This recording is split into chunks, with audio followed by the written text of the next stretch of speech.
네, 안녕하세요. 한민의 제3정치 교육정책 시리즈 오늘도 광명 교육감님 모셨습니다. 8번째인데 오늘의 이제 특집 주제는 학생 인권입니다. 광명 교육감님 인사해 주시죠. 예, 안녕하십니까. 예, 토크 콘서트라는 걸 했어요. 네. 굉장히 재밌었습니다. 들은 사람들이 한 200여 분이 들었는데, 교육희망 네트워크 회원분들이 오셔서 들었어요. 네. 근데 이분들 얘긴즉슨 개콘보다 더 재밌다. 진보 교육감들 이빨이 저렇게 센 줄 정말 몰랐다. 특히 강원도 민병희 교육감, 전라북도 김수환 교육감 최고다. 최고다. 예. 그래서 저도 한 이빨 한다고 알려져 있었는데 그렇죠. 그분들 나오니까 빛이 발했어요. 네. 그래서 강원도 민병희 교육감께서 유머상 감이다. 또 김승환 전북교육감께서는 재치상 감이다. 이런 게 중평이었어요. 그 강원도 민병희 교육감께서 어록을 2개를 남겼는데, 그 어록 남긴 건 많은데 그 중에 2가지만 말씀드리면, 특징적인 거. 예, 우리가 매우 미흡이라고요? 아닙니다. 우리는 아름다움이 호흡할 때 할 흡자다. 그래서 아름답게 학생, 학부모, 선생님과 함께 호흡했다는 미흡을 주신 거고, 실제로 매우 미흡한 것은 교과부다. 그래서 우리를 매우 미흡 준 교과부에 매우 미흡 판정을 내립니다. 이런 아주 재치 있는 발언을 했죠. 네. 네. 김수환 교육감님도 또 어떤 재미난 이야기 하셨는지. 그분은 이렇게 해서 좌중을 무장해제 시켰는데요.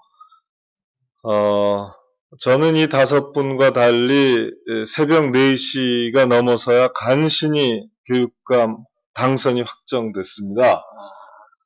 저를 잘 보세요. 좀 없어 보이지 않습니까? 저 같은 치열하게 그냥 저가는 과정에서 가장 늦게 그렇죠. 당선이 결정된 네. 접전 지역이었죠. 그렇습니다. 그리고 저같이 없어 보이는 사람도 교육감이라는 자리에 오를 수 있다는 걸 온몸으로 보여준 게 저의 큰 공로입니다. 이런 식으로 말문을 여셨어요. 김수환 교육감께서. 예. 네. 다들 웃자고 이렇게 무장해제가 됐죠. 네. 그럼 아무래도 진보 교육감 미흡 내지 매우 미흡 판정 받으셨는데 이때 미흡은 어쨌든 아름답게 학부모, 학생들, 교사들하고 호흡하는 교육감인 반면 그 교과부는 정말로 매우 미흡이었는데 그 교과부에 대한 성토가 꽤 있었던 걸로 알고 있습니다. 네. 교과부 어떤 것들이 문제로 지적됐었습니까? 그러니까 이제 6명의 진보 교육감들이 교과부에 맺힌 게 많았던 것 같아요. 그래서 다들 그걸 풀어놨는데 한번 생각해 보시면 당연한 걸로 이해가 가실 겁니다. 교과부에서는 일반 지침을 만들어서 이걸 무조건 지켜라 하고 엄포를 놔요. 그런데도 불구하고 김승환 교육감이나 민병희 교육감 이런 분들이 용감하게 이것을 어기면 물론 이유가 있는 겁니다. 정당한 이유가 있는 것인데 정당한 이유를 갖고 이러저러해서 나는 교과부의 지침을 따를 수 없다. 이렇게 얘기하면 직무이행 명령을 내리고 그런 다음에 역시 말을 안 들으면 검찰에 고발을 하거든요. 그러면 그때부터 왔다 갔다 해야죠. 검찰 조사도 받아야죠. 재판도 3심까지 꼬박 가야 되잖아요. 김상곤 교육감께서 그렇게 당하고 있고 업무가 상당히 차질을 빚을 수밖에 그렇죠. 없네요. 교과부의 방해. 그렇죠. 그리고 김승환 교육감도 그렇게 당하고 있고 그 외에도 지금 장희국 교육감, 장만채 교육감, 여간 어쨌건 교과부하고의 알력들이 있지요. 그래서 좀 맺힌 게 많은데 저는 이렇게 말했어요. 교과부 너무 미워하지 말아라. 교육감부가 그래도 우리 진보교육감들, 특히 서울교육감의 정책을 좋은 걸 발견만 하면 말없이 베낀다. 그래서 얼마나 연구하고 검토해서 좋은 걸 받아들이는지 모른다. 그러니까 그런 걸 생각해서 교육감은 너무 욕만 하지 말아라. 이렇게 얘기했습니다. 네, 잘하셨습니다. 뭐 어쨌든 교육감부가 진보교육감에 대해서 뭐 비난 내지는 비판하는 입장을 견제하긴 하지만 뭐 예를 들자면 서울시 교육청처럼 광명 교육감이 펼친 정책 가운데 이건 정말 좋은 거다라고 여겨지면 그것을 소리 없이 그렇죠. 그걸 좀 인정하는 법 없이 좀 바깥으로 공표하고 받아들이면 좋을 터인데 몰래 베끼듯이 슬그머니 아무튼 하는데 그래도 좋은 건 줄 아는 눈이 있고 그것을 또 전국화시켜서 일반화시키니까 저희로서야 고맙죠. 어쨌든 그 시민을 위한다면은 진보교육감이 내놨다 하더라도 보수 정부의 교육감부도 받아들이면 그것만으로도 아름답고 좋은 일이니까. 그렇지만 이제 매우 미흡을 주니까 이제 저희가 물론 이제 뭐 좀 시니컬하게 얘기한 겁니다만. 그렇죠. 네, 그럼요. 그러면은 그 아무래도 그 현재 이 MB 정부의 교육과학부가 교육감들의 권한을 사실은 침해하는 일도 적지 않다. 특히나 교육 자치를 본인들도 언급해놓고 이걸 훼손하는 경우가 이제 많은 원성이 자자한데 그때도 얘기가 나왔을 듯 싶습니다. 어떻게 되는지. 이제 직선 교육감 시대로 교육 자치를 한 단계 심화한 거거든요. 그러면서 교육과부도 특히 이주호 장관께서 여러 차례에 걸쳐서 교육 자치를 발전시키겠다, 강화하겠다 이렇게 얘기를 했더랬어요. 단적인 예가 부교육감 임명 제청권을 지방자치에 관한 법률에 따르면 교육과부 장관이 행사하도록 되어 있습니다. 그러니까 16개 시도교육청의 부교육감을 교육과부 장관이 대통령에게 제청을 하고 그러면 국무총리를 거쳐서 대통령이 임명하는 게 현행법이거든요. 근데 이 현행법을 2008년 11월에 교육과부가 그러니까 정부 안으로 개정안을 내놨어요. 그 내용은 교육과부 장관이 갖고 있던 임명제청권을 교육감에게 이양하는 거예요. 그만큼 교육감의 권한을 강화시켜 주려고 했던 겁니다. 그랬는데 이른바 진보교육감이 당선된 거예요. 2009년 5월에 김상곤 교육감께서 경기도 교육감이 되고 2010년 6월에 6분의 진보교육감이 탄생하니까 이 법을 본인들이 만들어낸 법안이고 본인들이 만들어서 정부에 제출했고 여기에 대해서 교총도 찬성을 했음에도 불구하고 슬그머니 추진을 멈추죠. 유보한 거네요. 네, 그래서 결국은 18대 국회에서는 자동 폐기됐거든요. 사실 저는 얼마 전부터 교육과부가 결자 해지 차원에서 다시 이것을 재추진해라 이렇게 촉구하고 있는데요. 아닌 게 아니라 이 문제 때문에 그 서울시 교육청의 일관된 교육청이 사실 상당 부분 지장을 받았거든요. 어쨌든 선거법 위반 관련해서 광명교육감께서 서울시 교육청을 잠깐 비지 않으셨습니까? 몇 달이요. 그 사이에 교육과부 장관이 임명한 부교육감이 권한을 행사하면서 광명교육감께서 일관되게 추진해오던 정책을 헝클어버렸거든요. 그걸 이제 다시 돌아오셔서 회복하는데 적지 않이 힘드셨을 거라고 여겨집니다. 그렇죠? 그런 점에서 본다면 이거 잘못된. 정확하게 말씀드리면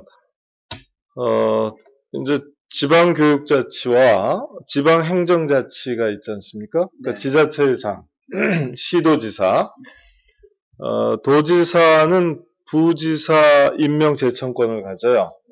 그런데 교육감은 부교육감에 대해서 추천권만 갖고 제청권을 못 갖거든요. 그렇기 때문에 여기에 불균형이 있죠. 교육과부도 이 점을 감안해서 정부안으로 법률 개정안을 내놨던 거거든요.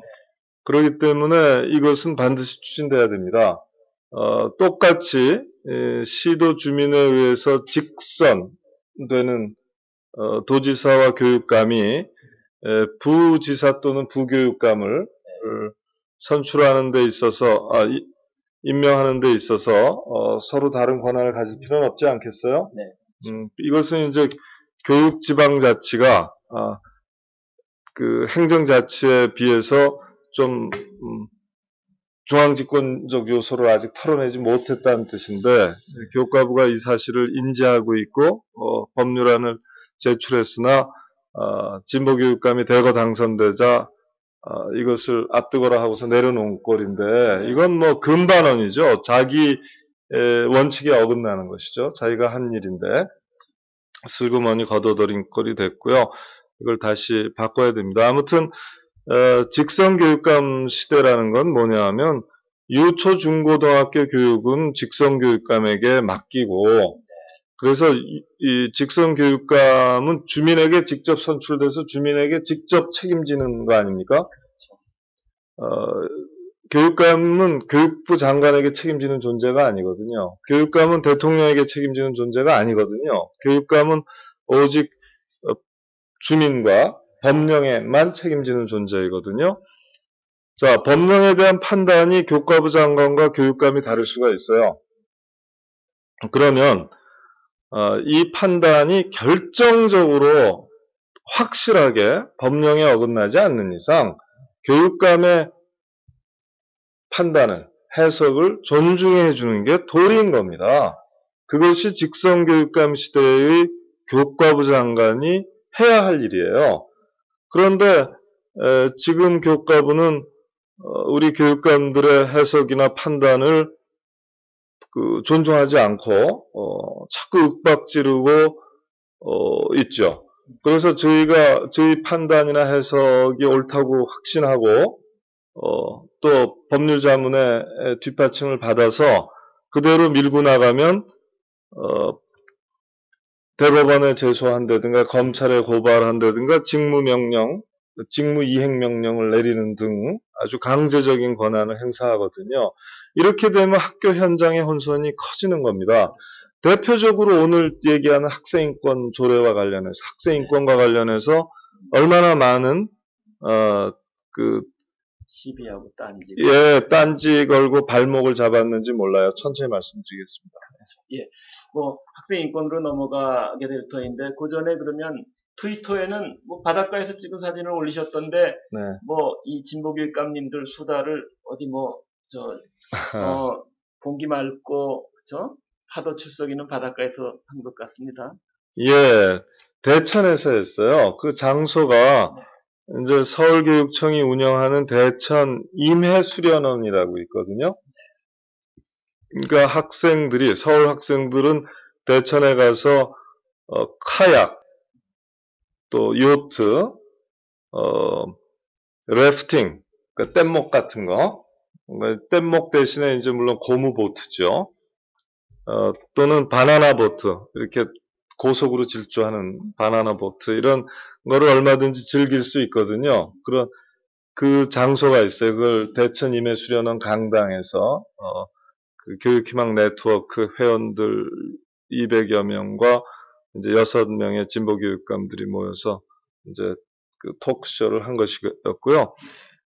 이참에 광고 하나 해야겠네요. 이 서울교육청이 운영하고 있는 대천 학생 임해수련원, 이 다녀간 아이들의 98%가 만족하고 있어요. 만족도 98%는 정말 올리기 어려운 그렇죠. 만족도 아닙니까? 98%. 네.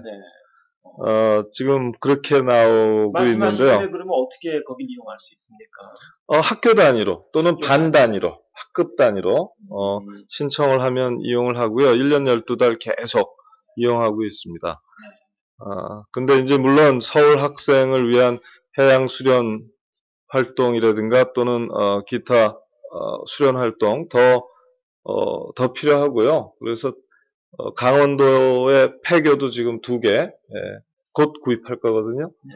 그렇게 해서 좀 더 우리 학생들이 건강한 레저 활동, 스포츠 활동, 또 문화 캠프 등을 좀 향유할 수 있게 그렇게 지원할 생각이에요. 네. 이제 뭐 본격적으로 이제 이 서울시 교육청의 학생 인권 교육 정책으로 화제를 넘어가도록 하겠습니다. 광노현 교육감님 하면은 교육감 맡기 이전에 광노현 교수님은 이제 이 나라의 그 정부 기구에 의한 사실 인권 침해가 적지 않았었을 무렵 국가인권이라는 것이 정말로 이렇게 국가적 차원에서 인권을 보호할 필요가 있다라는 것들을 적극 주창하시면서 국가인권위원회를 만드는데 가장 앞서신 분이시죠. 따라서 광노현 하면은 그 인권의 아이콘 이렇게 이제 말할 수 있을 것 같습니다. 그런 선상에서 또 교육감에 당선되셨으니까 당연히 학생 인권에 대해서도 지대한 관심을 가질 수밖에 없다고 여겨지고 그런 점에서 본다면 아이들이 늘 보면은 머리를 그냥 삼구머리 옛날에는 그렇게 여기듯이 군인들 머리 깎듯이 짧게 딱 깎는 그것이 이제 교육 현장 안에서 일종의 이 권위주의적 풍토를 낳음으로써 학생들 주눅들게 만들고 그것이 창의성 발달에 제약을 사실 초래했는데 그걸 이제 단박에 무너뜨리셨단 말이에요. 이게 군인처럼 짧게 깎아야 할 이유가 꼭 없다라는 이제 그런 선상에서 아이들 입장에서는 광노현 교육감님을 상당히 이렇게 반겼을 것 같은데 어쨌든 인권, 학생 인권에 관심 갖게 된 뭐 배경이나 이유가 있다면? 예. 사실 아이들은 우리 모두가 눈에 넣어도 아프지 않다라고 할 만큼 사랑스러운 존재, 귀하게 여기는 존재예요. 그런 존재한테 인권을 얘기한다? 이거 참 안 맞는 겁니다. 사실 인권을 얘기할 때는 뭔가 차별할 만한 근거가 있는 집단의 사람들, 그러니까 뭔가 부당한 차별을 불러올 수 있는 선입견이나 편견의 대상이 되는 사람들이 있을 때, 그래서 부당하게 차별받고 억압받을 때, 이제 인권의 이름으로 그 부당한 차별과 억압을 해소시켜주는 것. 그것이 인권의 역할 아니겠습니까? 그러니까 외국인 노동자의 인권, 또 성소수자의 인권, 장애인의 인권, 또 재소자, 형사 수용자의 인권, 이런 건 쉽게 이해가 가는데 학생의 인권, 아이들의 인권, 이건 사실 좀 이해가 안 가는 측면이 있거든요. 그건 그만큼 우리 학생들이 공부 기계 취급을 당하고 있다는 아주 가슴 아픈 현실을 반영하는 거겠죠. 그리고 어른들의 시각에서 볼 때 아이들이 뭘 알아? 아이들은 어른들이 시키는 대로 해야지. 아이들은 고분고분한 게 최고야. 이런 관점, 성인 중심의 관점이 우리 사회에서 굉장히 팽배하다는 그 현실의 반영일 겁니다. 그래서 저는 하루바삐 학생 인권, 아이들 인권 이런 말은 좀 없어졌으면 우리가 안 쓰면 좋겠어요. 그냥 아이들의 권리, 학생들의 권리 이랬으면 참 좋겠는데요. 지금 우리 아이들 저녁이 없는 삶 아니에요? 학교 끝나자마자 바로 가방 들러매고 학원으로 뛰어가잖아요. 그것도 속셈 학원, 영어 학원, 무슨 학원 해갖고 한두 바퀴를 꼭 돌죠. 그렇게 해서 저녁도 밤도 없는 생활, 특히 중고등학교에 가면 더한데요.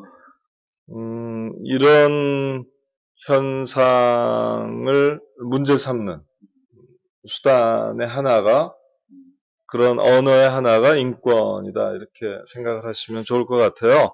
그러면 그런 점에서 본다면은 학생 인권 조례를 통해서 서울시 광노현 교육감께서 바꿨으면 좋겠다라는 교육의 상이 아무래도 있을 것 같은데요. 연결지어서 말씀을 해주시죠. 지금까지 학교라는 게 이제 성적, 공부. 이거였잖아요. 그래서, 그러다 보니까 학생들은 모름지기, 공부하고, 이제 선생님 말 잘 듣고, 그래서 뭐 침묵과 복종이랄까? 이런 것이 미덕으로, 강요되는 것, 또 미덕으로 칭송받는 것이 아니었을까 싶고요. 그런데 이것은 잘못이라고 생각을 해요. 기본적으로, 누구든지 자기의 의견을 형성하고, 의견을 발표하고, 또 서로 다른 의견을 존중하고, 토론하면서 더 나은, 더 진실에 가까운, 더 선에 가까운, 더 아름다운, 이런, 합의를 이끌어내면 좋지 않겠습니까? 그래서 그것이 이제 민주시민의 덕목이고, 역량일 텐데, 학교가 길러줘야 하는 것은 바로 지금 말씀드린 역량과 덕목 아니겠습니까? 그걸 이제 우리가 인성교육이라고 그러는데, 저는 그러한 의미의 그 민주시민 교육을 중심으로 하는 인성교육이 올바로 선 학교, 이것이 바람직하다고 생각하는 것이죠. 모든 부모들한테 물어보시면 똑같은 얘기 하실 거예요. 우리 아이가 다른 건 몰라도 참 마음이 반듯한 아이. 자기 일은 자기가 스스로 알아서 처리할 줄 아는 자율적이면서도 다른 사람들을 존중하고 배려할 줄 아는 따뜻한 아이로 컸으면 좋겠다. 한마디로 반듯한 아이가 됐으면 좋겠다. 이렇게 생각할 거거든요. 잘 생각해 보세요. 우리가 여러 가지 어려움, 뭐 뜻하지 않은 병이나 또는 사고로 그 아이를 돌볼 수 없게 된 지경에 처했다고 생각해 봅시다. 이때 아이가 공부 잘하는 아이가 안심이 될까요? 아니면 인성이 반듯하고 그런 자율적인 아이가 더 안심이 될까요? 저는 대부분의 부모는 역시 후자. 아이가 저런 인성을 갖고 있고 저렇게 반듯하면 내가 지금 죽어도 걱정이 없다. 이렇게 될 것 같거든요. 그럼요. 그러니까 부모 입장에서 물론 자녀가 뭐 영어, 수학, 국어 같은 공부를 좀 잘해서 사회적으로 조금 성공한 반열에 올랐다 하더라도 그 부덕하게 사실은 성격도 좀 나쁜 평가를 받고 그럴 때 부모가 어려웠을 때 뭐 그 잘난 자식이 부모를 외면할 경우 부모가 받는 서름은 정말로 큰 거거든요. 그런 자녀보다는 좀 학교 공부가 조금 예를 들어서 덜하다 하더라도 착하고 따뜻해서 부모 봉양하기를 효성스럽게 그렇다면 그 부모야 자녀를 기하는 심정이 물론 공부도 잘하고 덕도 있다면 말할 것도 없이 좋겠지만 공부와 덕을 선택하라면 사실 공부보다는 덕이 더 우선한다.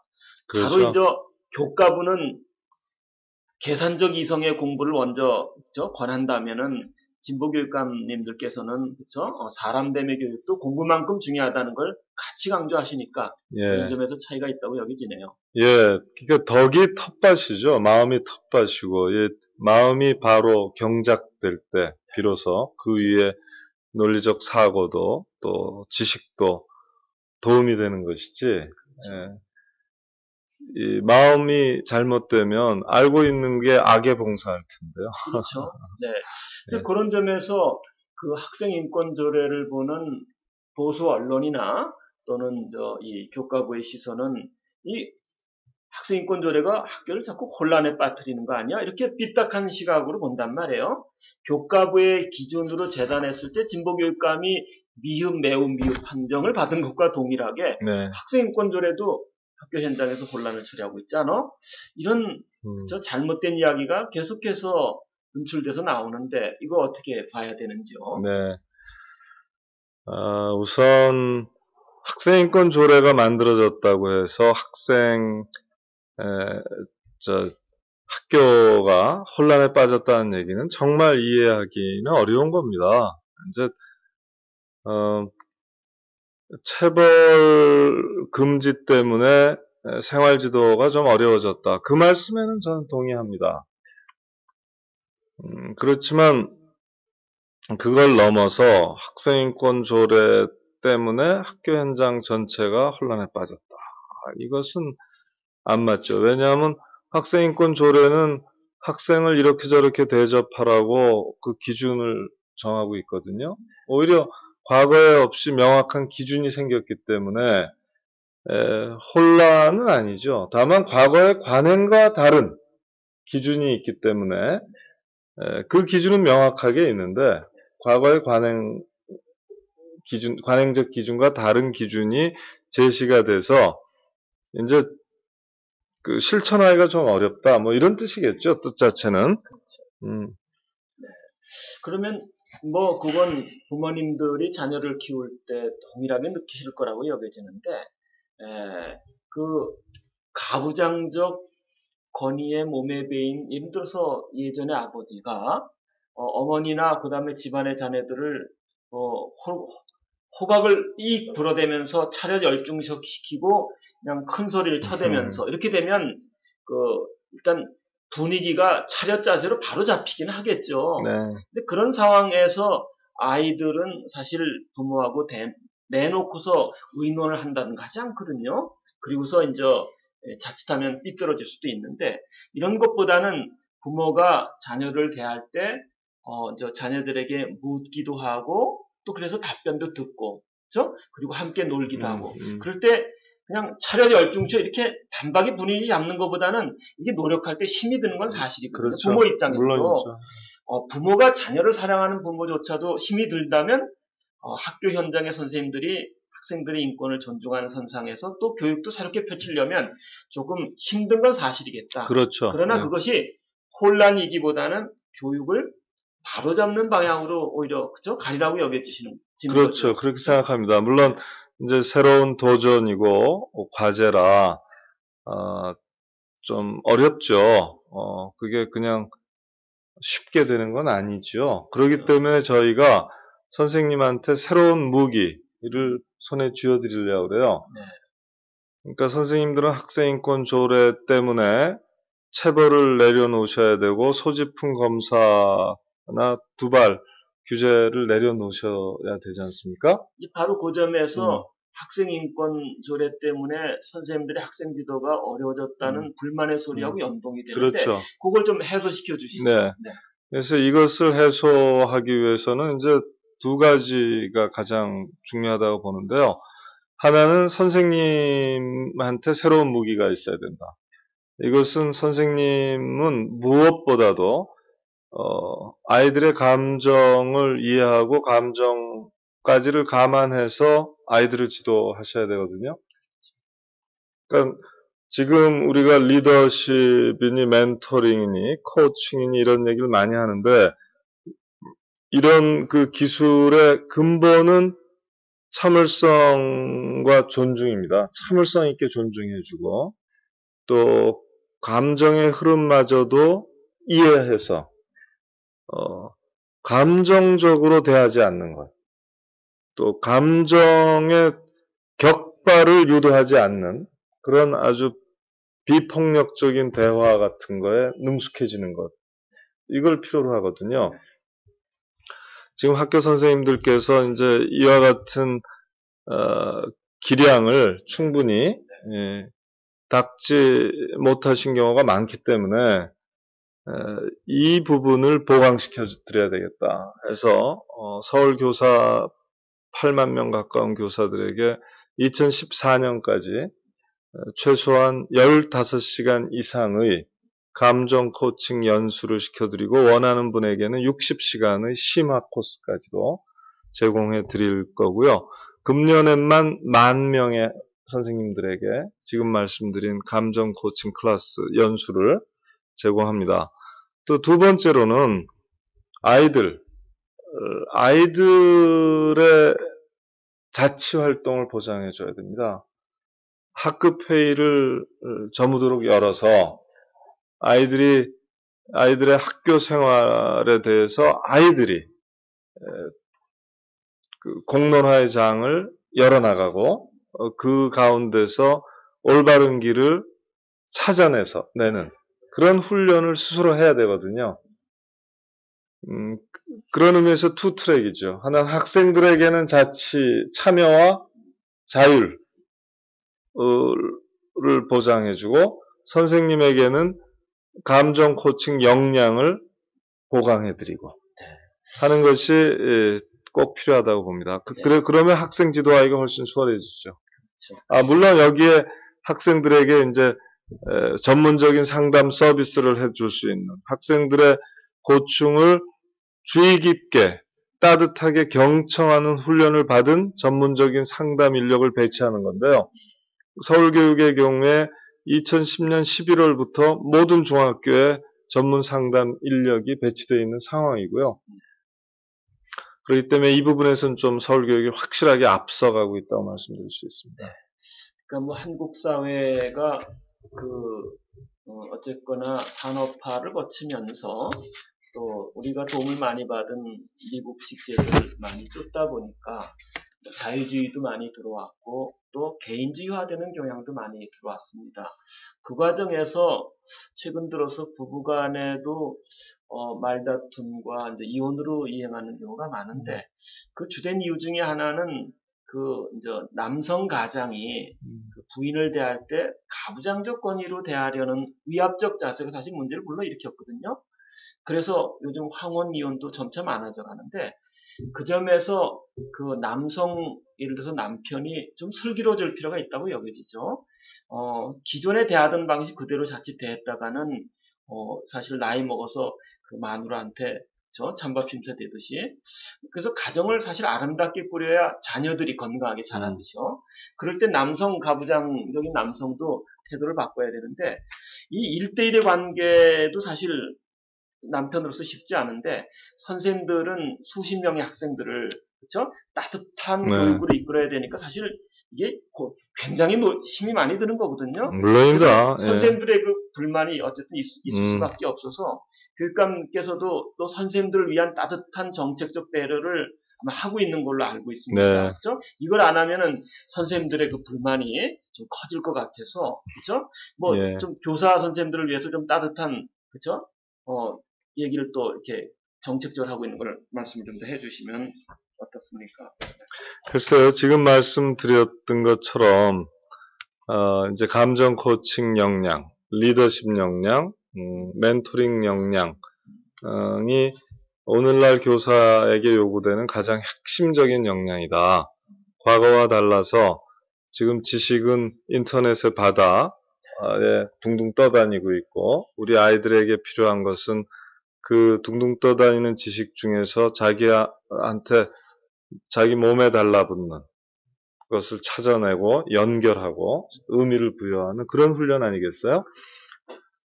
그래서 지식 전달자로서의 교사의 역할보다는 관계의 달인, 이 존중하고 배려하는 관계 맺기, 소통하고 공감하는 관계 맺기, 또 갈등을 조정하고 해소하는 역량 쌓기, 이런 삶의 기술을 언제나 따뜻하게 어루만지고 북돋아주는 기술, 이런 것들을 학교 시절에 선생님을 통해서 배워야 돼요. 이런 기술들이 공교육을 통해서 누구에게나 몸에 맞는 옷처럼 일상의 일부로 되어버린 사회는 얼마나 따뜻한 사회겠어요. 얼마나 존중과 배려가 넘치는 사회이고 소통과 공감에 따라서 토론과 조정이 행해지는 사회겠습니까? 그래서 저는 이런 의미의 그 학생 상호 간의 존중, 학생과 교사 간의 존중, 교사 간의 존중으로 특징 지어주는 학교 생활을 통해서 아이들이 인권의 정신과 원칙을 체화했을 때 그때 비로소 우리 사회가 민주주의와 인권에서 한 걸음 확실하게 진전할 수 있다. 우리 사회의 속살이, 결이 한층 더 보드랍고 따뜻한 사회가 될 수 있다고 확신합니다. 그래서 저는 선생님들께서 그런 감정 코칭을 익혀서 아이들에게 해주실 때 아이들은 또 아이들에게 또 자기 부모에게도 그렇게 해줄 것이다. 그렇죠. 아이들은 체득이 되겠죠. 네. 그래서 참 관계의 속살이 고와질 거라고 생각해요. 네. 그런 기대를 갖고 있습니다. 네. 어쨌든 그 교육의 새로운 풍토를 이제 조성하기 위해서 어쨌든 바뀌어야 되고 그 과정에서 학생 인권을 존중해야 하며 따라서 교사 선생님도 조금은 좀 힘들더라도 이에 부응하는 것이 학교를 그리고 사회를 따뜻하게 해주는 거다. 그런 선상에서 서울시 광명교육감께서도 교사 선생님을 위해서도 학생 인권이 잘 정착될 수 있도록 물심양면으로 제도적으로 여러 형태로 아마 지원하고 계신 것 같습니다. 요 한 말씀만 드릴게요. 사실 우리 한명희 선생님께서 말씀해 주신 것처럼 선생님 역할이라는 게 참 어려운 겁니다. 우리가 아이 한두 명도 키우기가 어렵고 다루기가 어렵잖아요. 그런데 15살, 마의 15살. 그렇죠. 말 안 듣는. 예, 중학교 2학년, 3학년, 고등학교 1학년. 이 아이들 30명에서 40명을 데리고 얼마나 어려우시겠어요. 대부분 여선생님들이고 대부분 젊은 선생님들이시고 그런데 이분들이 갑자기 이 세상에서 제일 훌륭한 인격을 하늘에서 뚝 떨어지듯이 갖게 되는 것도 아닌데 그렇죠. 얼마나 어렵습니까? 그래서 지금 학교 선생님 생활을 몇 해만 하면 막 내면이 마모되고 인내심이 고갈하고 뭐 그런 어려움이 생겨요. 그게 이제 저희가 특히 강조하는 것이 선생님들을 위해서 명상, 성찰, 또 예술 이런 쪽으로 연수 과정을 새롭게 재편하고 있습니다. 그래서 5년 차쯤 되신 선생님들은 누구든지 자신을 돌이켜보며 필요한 마음과 몸을 수련할 수 있는 그런 동서양의 고전들이 있잖아요. 동서양의 지혜가 있고 수련법이 있지 않습니까? 그런 것들을 교원 연수 과정에 과감하게 도입해서 선생님들이 꼭 필요로 하시는 휴식과 재충전을 해드려야 되겠다. 이것이 같이 가고 있어요. 한편에서는 이런 목공, 조각, 이런 예술 경험, 직접 손으로 하면서 좀 스스로 힘을 느끼는, 그리고 한편으로는, 명상과 성찰, 고요한 가운데 본인을, 스스로를 돌아보고 찾고, 강화시키는, 그와 같은 것이 꼭 필요하겠다 해서, 이제 연수 내용을 좀 과감하게 바꿔나가는 중에 있습니다. 위로와 치유가 필요하거든요. 선생님들도 주기적으로.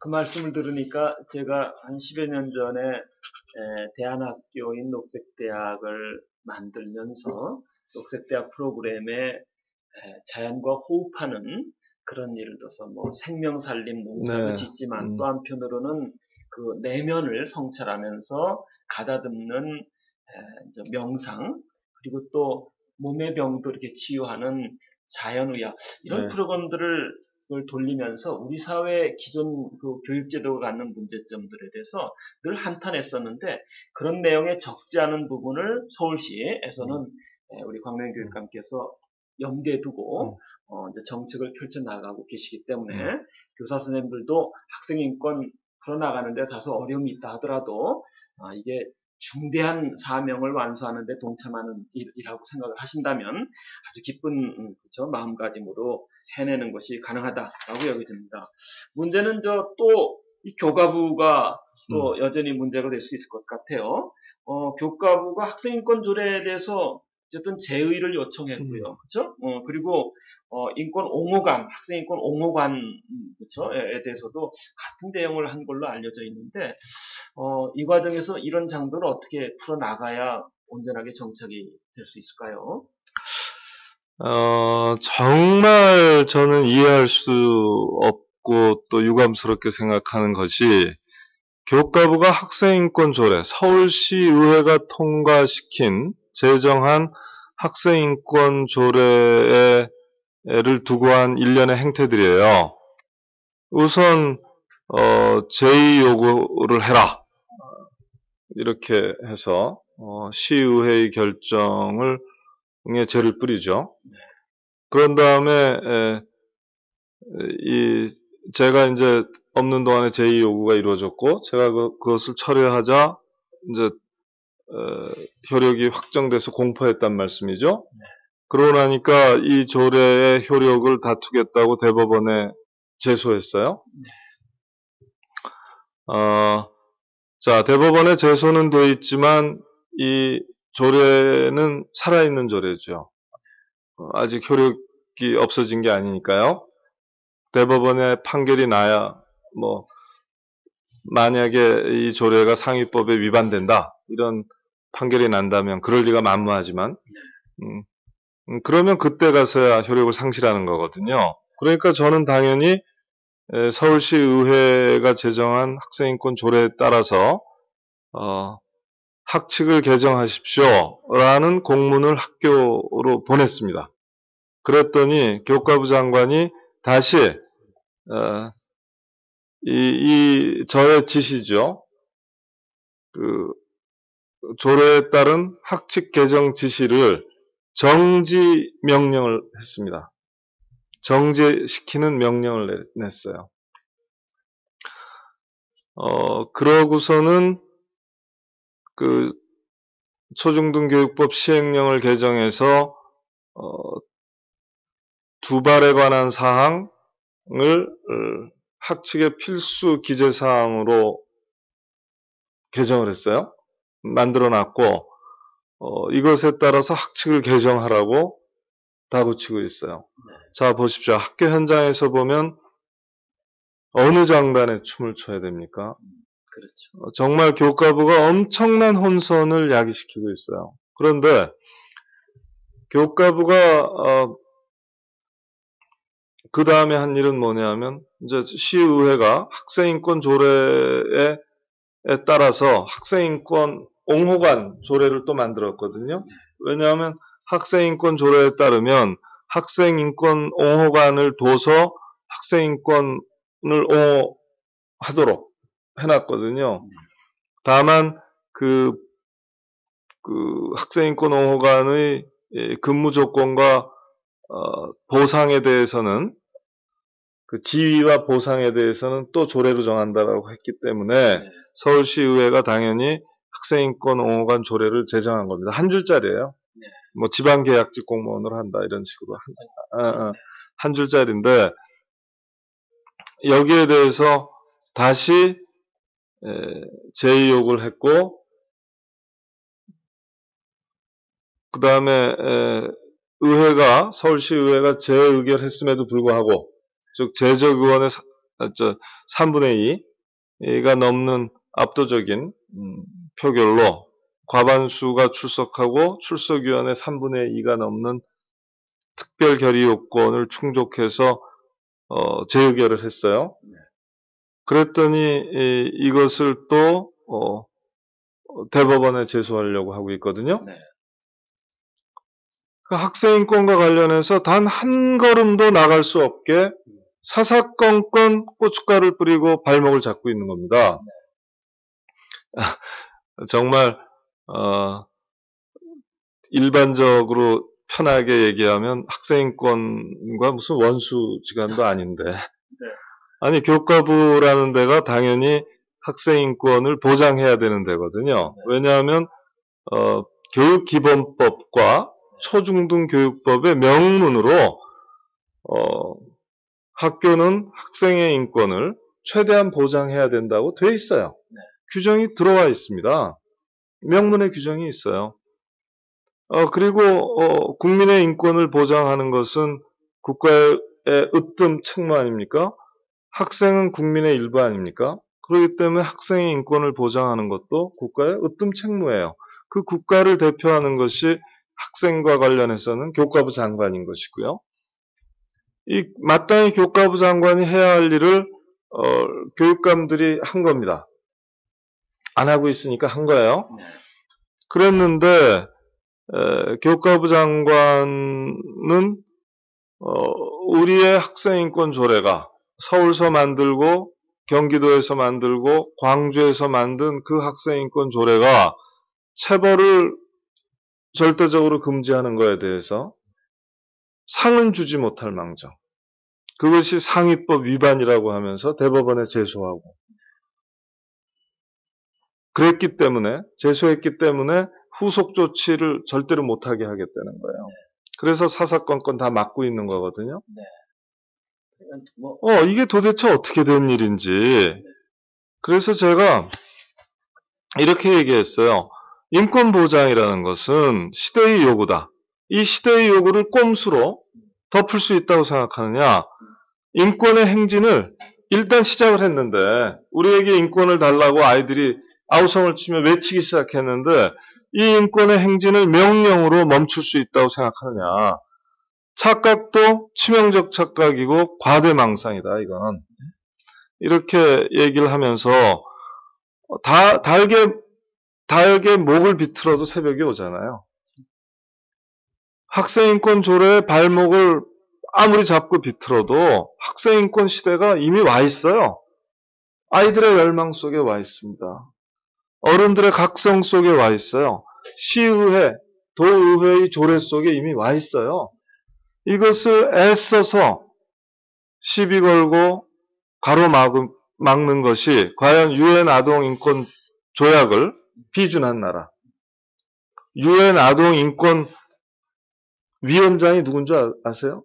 우리나라 성대 교수 이양희 교수께서 유엔 아동인권 위원장도 했습니다.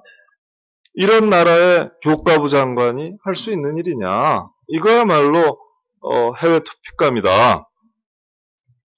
이렇게 말씀드릴 수밖에 없네요. 네, 이제 근대화 이후에 그 여성들이 이제 여성의 권리를 제도화하는데 사실 시간이 좀 걸렸고, 그래서 서구에서는 1920년대에 여권운동이 비교적 활발하게 전개됐죠.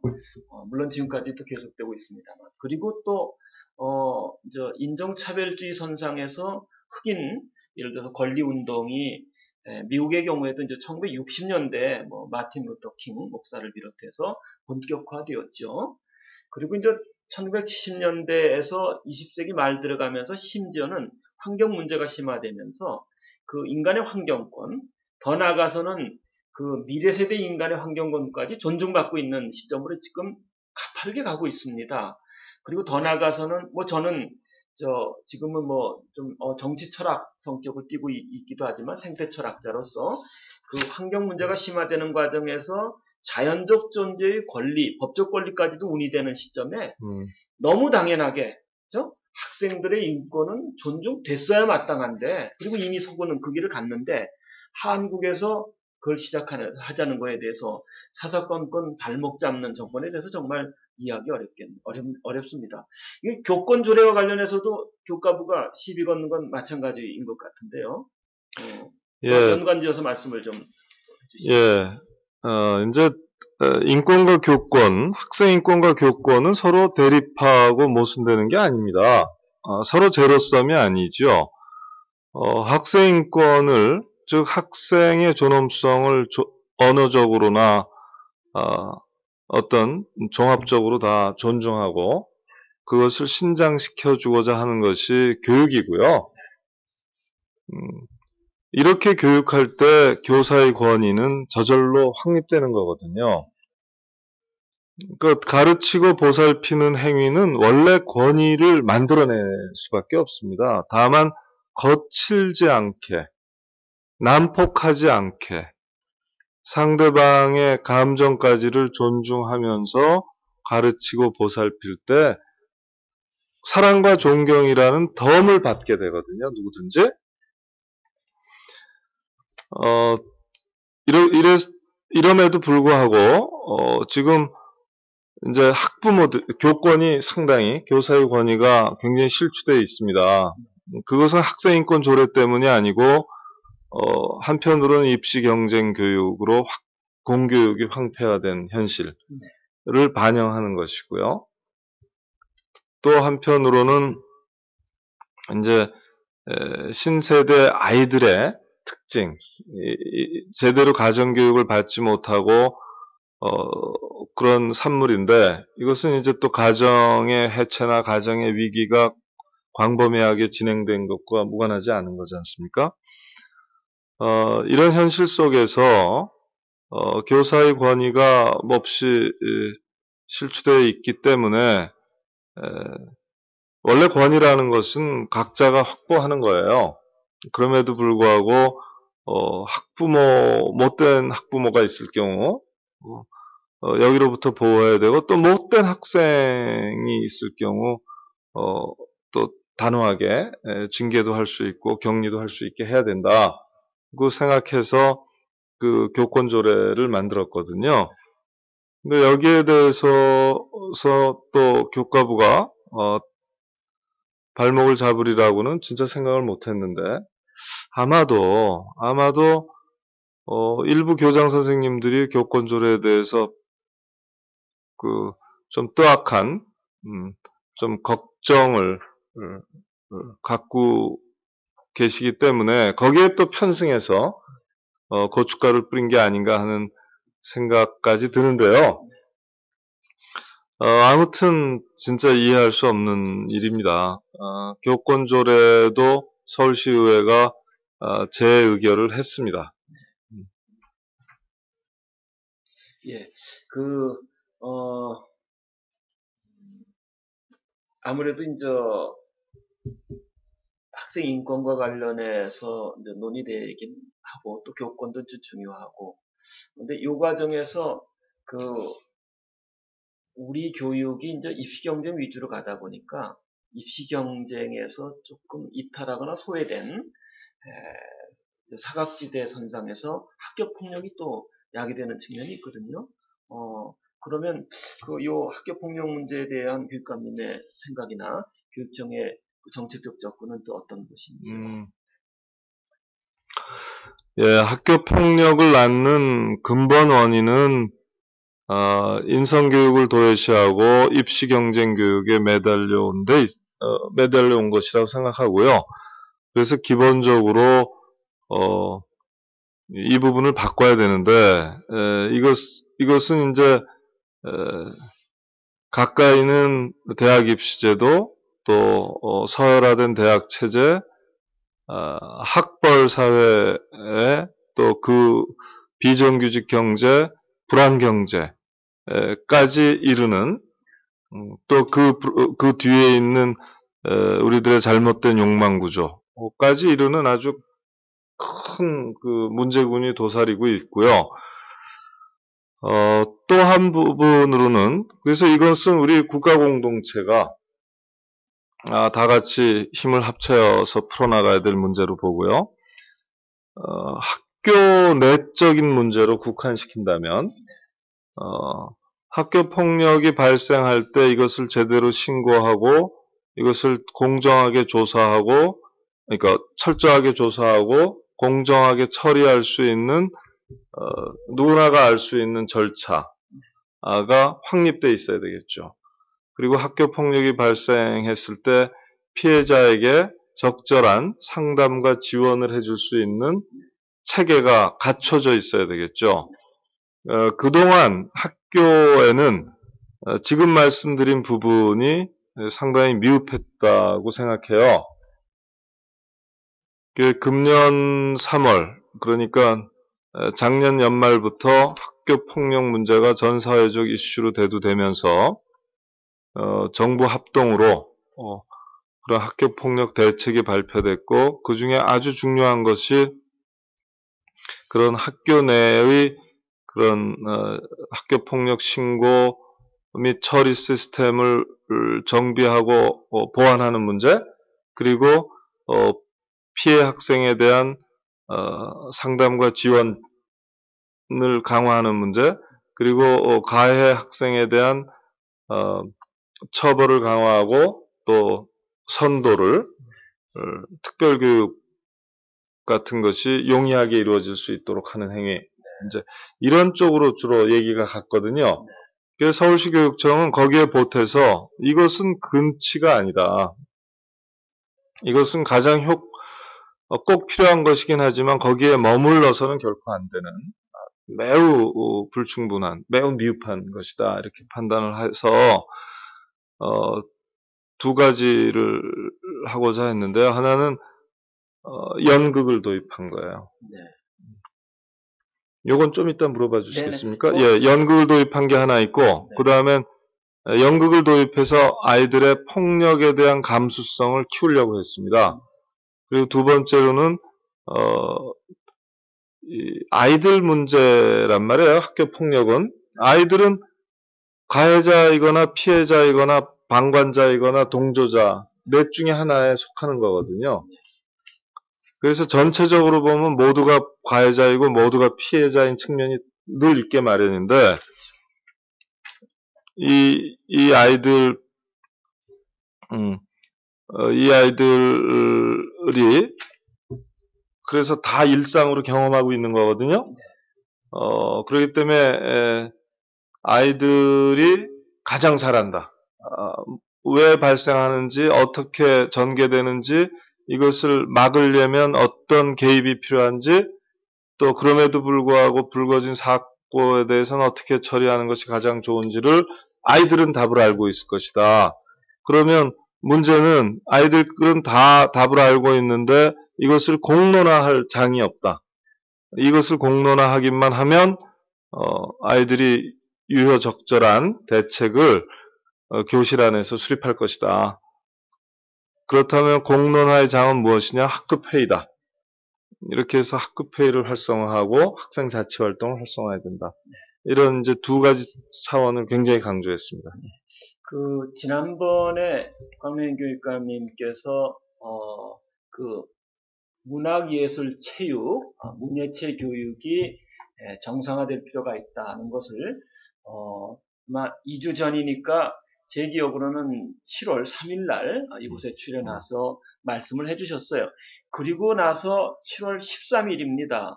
KBS 9시 뉴스에 이 덕성여중 2학년 학생들의 사례가 소개됐는데 이 사례는 1년 전부터 서울시 교육청에 예를 들어서 이 일환 교육정책의 일환으로 다시 말해서 이제 그 서울시 광명인 교육감님의 교육정책의 아마 특성화의 일환으로 그 뮤지컬을 아마 이곳에서 공연하면서 학생에 나온 인터뷰에 응한 학생이 뭐라고 얘기하느냐면 친하지 않은 아이들과도 뮤지컬 연습을 같이 하다 보니까 친해지게 되고 그래서 자기 반에서는 그 모르는 학생이 없다, 사귀지 않는 학생이 없다라는 말은 왕따가 없다. 이 말로 귀결되는 이야기를 하더라고요. 그건 자막에 이제 서울시 교육청의 후원 이렇게 간단하게 나왔는데 사실 알고 보면 이건 서울시 광명인 교육감님께서 펼친 정책의 일환이 이제 나타나는 거거든요. 그 얘기에 대해서 조금만 더 해주시죠. 이 중학교를 집중적으로 선택해서 지원한다는 말씀 드렸지 않습니까? 중학교 아이들이 제일 난폭해지기 쉽기 때문에 이제 특히 이 아이들한테 숨통을 트게 해줘야겠다. 그리고 이 나이에 문예체 활동을 제대로 접하지 않으면 평생 문화적으로 굉장히 가난한 사람이 되기 쉽다. 이렇게 생각을 했어요. 그래서 저희가 연극, 뮤지컬 이런 것을 이제 집중 지원을 해주고 있는데요. 몇몇 학교에서 아직 과반수의 학교라든가 이렇지는 않고요. 몇 학교들에서 그 성과들이 나타나고 있습니다. 지금 말씀하신 덕성여중도 있지만 또 얼마 전에 제가 갔다 온 학교는 물레중학교였던가 그런데요. 한 반에서 30분짜리 뮤지컬 2편을 만들고 있어요. 한 반이 30명인데 결국은 15명씩 조를 짜서 15명이 30분짜리 뮤지컬 한 편을 만드는 거예요. 대본도 쓰고 노래도 덧입히고 연기도 하고 춤도 추면서 굉장히 어설프죠. 중학교 2학년 애들이 하니까. 그렇지만 그 아이들한테는 무엇과도 바꿀 수 없는 경험이죠. 이것을 언제 하냐면 방과 후 활동으로 하는 게 아니라 교과 시간에 한다는 게 또 의미가 있어요. 국어 시간에 대본 만지고요. 그 다음에 음악 시간에 선곡하고 노래 부르고요. 체육 시간에 안무 연습하는 식으로 해서 16시간을 죄다 줬어요. 그 세 과목 선생님들이 합의를 해서 기말 시험 끝나고 나서 시간들을 다 준 거예요. 그러니까 아이들이 그 16시간을 사용하고 뭐 좀 더 과외 시간을 더 썼겠죠. 굉장히 훌륭하게 뮤지컬을 만들었어요, 다. 근데 이 과정에서 얼마나 친해졌겠습니까? 한 사람도 소외되는 사람이 없잖아요. 한 사람도 나는 안 할래 할 수가 없는 거예요. 왜냐하면 15명 모두가 할 수밖에 없으니까. 뮤지컬 하나를 하거나 연극을 하나 하면 다 달려들어야 되잖아요. 그래서 이 아이들끼리는 서로 팀워크를 형성하죠. 서로 협동해서 무언가를 해냈다는 성취감, 이루 말할 수 없는 거예요. 그리고 그 안에서 내가 이런 끼가 있는 사람이구나, 이걸 발견한 애들도 있을 것이고, 그렇죠. 공부 시간이 이렇게 재밌을 수도 있구나 생각한 사람도 있어요. 그냥 학교 가고 싶은 거죠. 그렇죠. 얼마나 좋았겠어요. 그리고 이 아이들이 이제 전부 다 모여서 공연을 했거든요. 발표회를. 얼마나 또 경쟁심도 있잖아요. 이건 아름다운 경쟁이거든요. 그래서 참 좋았어요. 이것이 사실은 학교 폭력을 그렇죠. 떨어뜨리죠. 친밀한 사이에서 폭력을 행사할 수 없거든요. 그 다음에 그런 혁신학교 이런 데서도 그런 모둠 수업, 협동 수업을 통해서 아이들끼리 계속 서로 어울리거든요. 어울림의 빈도가, 밀도가 높으면 높을수록 폭력은 사라지는 거예요. 그렇죠. 그런데 이 어울리는 것을 수업 시간에 경쟁의 상대로가 아니라 협동의 대상으로 서로 여기면서 되니까 아주 달라지는 거거든요. 그래서 학교 폭력을 없애려면 경쟁 교육의 경쟁주의, 이것을 대폭 낮춰야 되고요. 그것은 이제 수업 혁신으로 우리가 접근을 하고 있고, 아이들에게 숨통을 틔워주고 같이 팀워크 할 수 있는 기회를 줘야 되는데, 그것이 문예체 활동이고요. 그리고 서로 생각하는 바를 터놓고 의견을 모아나갈 수 있어야 되죠. 그것이 학급 회의입니다. 그리고 아이들한테 이제 리더십 트레이닝이나 각종 삶의 기술 트레이닝을 시켜서 좀 더 부드러우면서도 다른 사람은 존중하고 자기에게는 엄격한, 다른 사람의 권리는 존중하지만 자기의 의무에는 투철한 그런 사람을 길러내도록 하는 것, 이것이 가장 확실한 학교폭력 예방법이다, 이렇게 생각합니다. 마무리 짓는 단계로 가야 될 것 같습니다. 마이클 샌델이 미국 사회에서 이 공동체주의라는 새로운 사제가 지금 필요하다, 정치적으로 이렇게 언급을 하고 있는데, 바로 이 서울시에서 광명교육감님의 교육 철학에 의거해서 이 공동체적 연대가 교육 현장에서도 숨쉬는, 그럼으로써 학생의 인권이 존중될 뿐만 아니라 또 서로가 서로를 존중하고 배려하는, 그렇죠? 그래서 학교 가기 즐거운 학교로 이제 만들고 계시다라고 말할 수 있고요. 그런 점에서 본다면은 기존의 우리 교육이 경쟁 위주의 교육 속에서도 한류라는 것이 세계 속에 파고들었는데, 광명교육감님의 이런 정책이 토양에서 잘 자라면서 한류가 또 그 위에서 피어난다면 그건 더할 나위 없이 세계 속에 한류로까지 확장될 거다. 그래서 단순히 이것은 광명교육감님의 학생 인권이라는 것이 이게 단순히 그냥 머리 짧게 깎는 거에서 두발 자유화, 그 다음에 엎드려 뻗쳐해서 그런 예를 들어서 분기 잡는 분위기를 좀 잘 창조적으로 풀어주는 이런 것으로만 국한되는 것은 아니라는 것을, 그렇죠? 그렇죠. 학생 인권의 기본은 물론 두발이나 복장 이런 개성의 자유와 관련되는 것도 있지만 모든 학생 인권의 관건은 학생 참여권을, 학생의 목소리를 얼마나 실질적으로 들어줄 것이며 들리게 할 것이며 얼마나 반영할 것이냐 하는 데 달려 있거든요. 학생 참여가 시작입니다. 다시 말씀드리면 민주주의가 인권의 기본 토대입니다. 예, 그러면 이제 뭐 마무리 인사말을 들으셔야 될 것 같은데 이 트위터상에 질문 겸 답변하시면서 그 인사말을 해주시면 되겠습니다. 이 광래현 교육감님, 경기, 서울, 인천 지역 학생들이 함께하는 2012년 여름 학생 인권 캠프 이런 게 이제 열리는데 성원 좀 해주세요. 이런 의견이 올라왔네요. 답변해 주시면서 인사 말씀 해주시죠. 예, 당연히 성원해 드려야죠. 아주 반가운 소식이네요.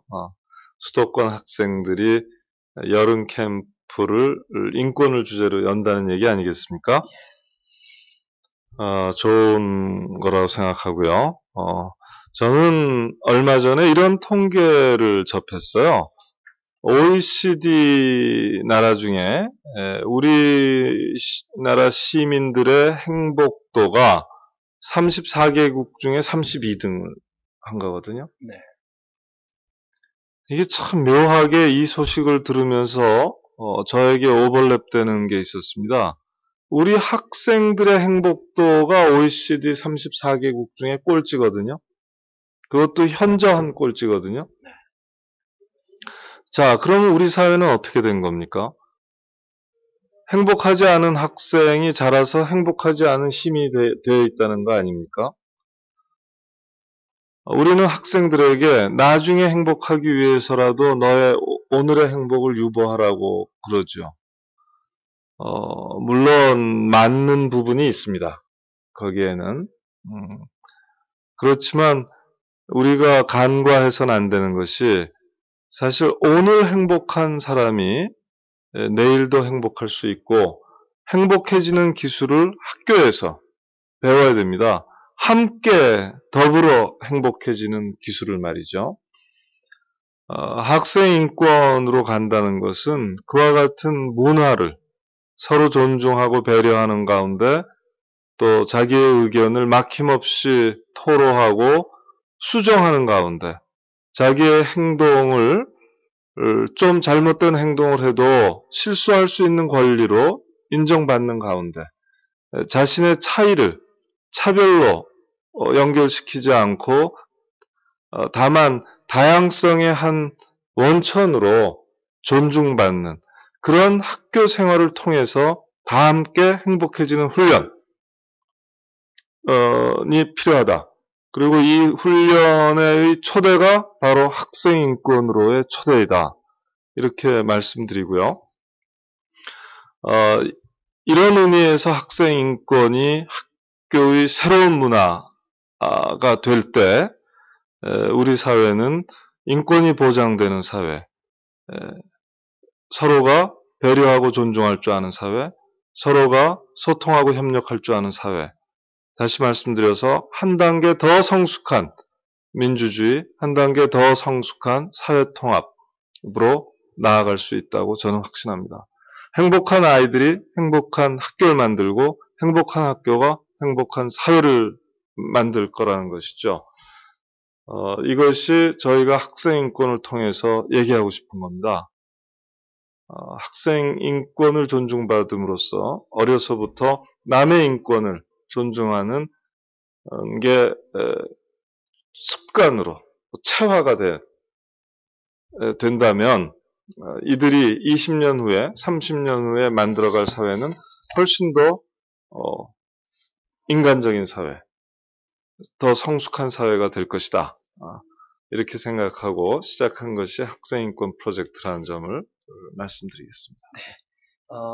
서울시 광래현 교육감님 오늘 나와 주셔서 이 쟁점화되어진 학생 인권 문제를 소상하게 여쭤보고 답변을 들을 수 있었습니다. 다음번에는 2013년도 또 서울시 교육 정책도 아마 이 계획이 지금 이제 진행되어 있는데 그것을 들을 수 있는 기회를 가졌으면 좋겠습니다. 시청자 여러분 감사합니다. 다음 시간에 뵙겠습니다. 안녕히 계십시오. 감사합니다. 네.